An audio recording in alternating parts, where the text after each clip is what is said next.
Now let's look at example 13. A 1 mole sample of an ideal gas is kept at 0 degrees Celsius during expansion 3 liter to 10 liter. Now, question asks, how much work is done on the gas during expansion, and then how much energy transfer by the heat occurs between the gas and its surrounding in this process. And then question C, if the gas return to original volume by means of isobaric process, how much work is done on the gas. Now let's write down the information first. So we have N, which is number of mole, is equal to 1 mole. And then we have the temperature, which is 0 degrees Celsius. So let's convert that to Kelvin. And then we have the volume. Okay, initial volume is 3 liter, V1. And then it expands to V2, which is 10 liter. And then question A, okay, we want to find work done. Okay, so this one, since the temperature is kept constant, so kalau dia kept constant, meaning that this is what we call as isothermal process. So kalau tengok balik isothermal process, in order for us to find the work done, formula dia adalah nRT ln V2 divided by V1, since value of T here is constant. So we can just use this formula lah.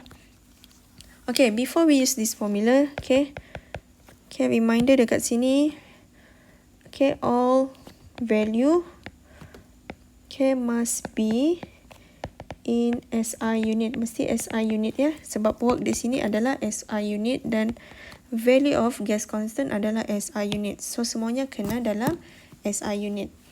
Okay, so kalau kamu perasan, this one is not SI unit kan, volume dekat sini bukan SI unit. So untuk convert 1 liter is equal to exponent negative 3 meter cube. So kita boleh just masukkanlah nanti dalam formula. So N is equal to 1. Okay, gas constant is at 0.31. Temperature is 273.15 Kelvin. And then ln, okay, V2 tadi adalah 10 liter, which is 10 exponent negative 3 meter cube bahagi dengan 3 exponent negative 3 meter cube, which is work done sama dengan 2739 so work done is equal to 2732.9 joule. Okay, this one is for question A. Okay, kita tengok question B. Question B is we want to find the heat, okay, which is the value of Q.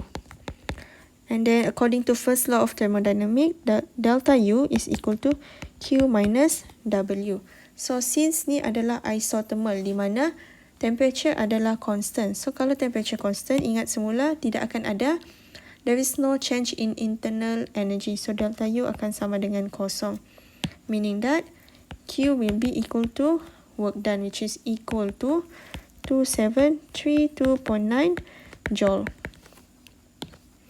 Okay, so let me move it here for question B. Okay, now we want to find, okay, untuk C, kita mau cari work done lagi sekali. Tetapi apabila the next process adalah perubahan kepada original volume. So maksudnya V3 dekat sini kembali kepada original volume dia, which is 3 liter. Okay, so dekat sini adalah proses isobaric lah. Dan dekat sini tadi adalah isothermal. Okay, now we want to find the work done. Okay, untuk isobaric process, okay, work done punya formula adalah sama dengan P V2 minus V1. Ataupun dekat sini Miss tulis P is equal to, okay, sebab kita compare this one, V3 and V2 kan. So V3 minus V2 lah dekat sini. Okay, before that, we don't have the value of pressure dekat sini. So we need to find that pressure first. So kalau kamu ingat semula, okay, pressure kita boleh cari menggunakan formula ni. PV is equal to nRT.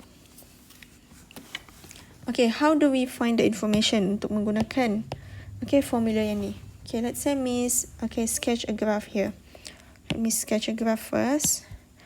Graph of P against V. Okay, initially kita punya what we call volume adalah 3 liter. Lepas tu dia akan expand kepada 10 liter. So, kalau expansion, during expansion, pressure akan decrease. Okay, remember during expansion, pressure akan decrease. So, kalau kita plot dekat sini, let's say this one is 3, this one is 10, right? And we have two pressure, P1 and P2. So, initially pressure akan tinggi lah berbanding dengan selepas expansion, meaning that initially kita punya point dekat sini. Okay, di mana volume adalah 3 dan pressure adalah P1, but we don't know the value lah. And then what happen next? Dia akan expand kepada 10 liter. Expand kepada 10 liter. So, pergi sinilah di mana pressure dia sudah kurang kepada P2. So, we have the curve here.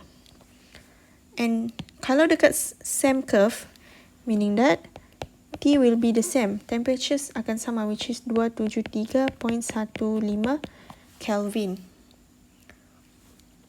And then what happen next? Okay, volume sekarang akan pergi semula kepada 3 liter. Tetapi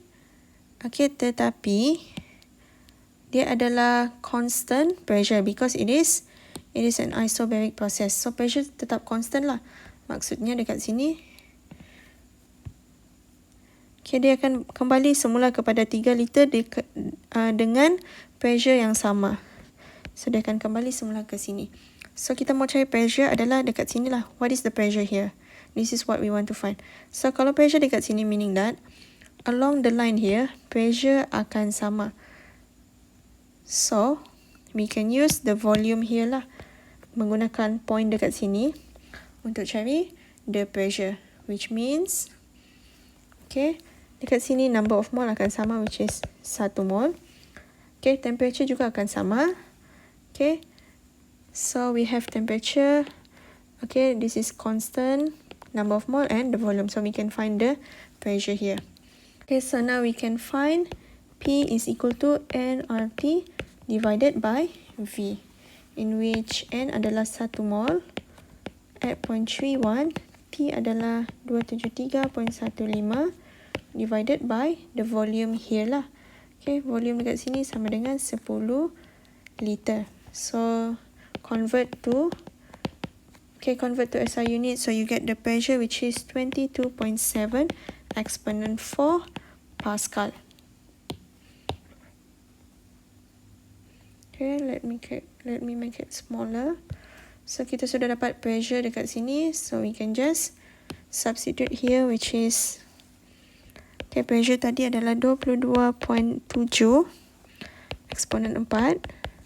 V3 adalah sama dengan 3 liter. 3 eksponen negatif 3 tolak dengan 2 eksponen negatif 3, which is equal to, bukan 2, ni adalah 10. Tolak dengan 10 eksponen negatif 3. V2 tadi 10 kan ni? This one here. So we get the work done, which is negative 1588.9 joule. So this is the final answer for C. So this is the solution for example 13. Thank you.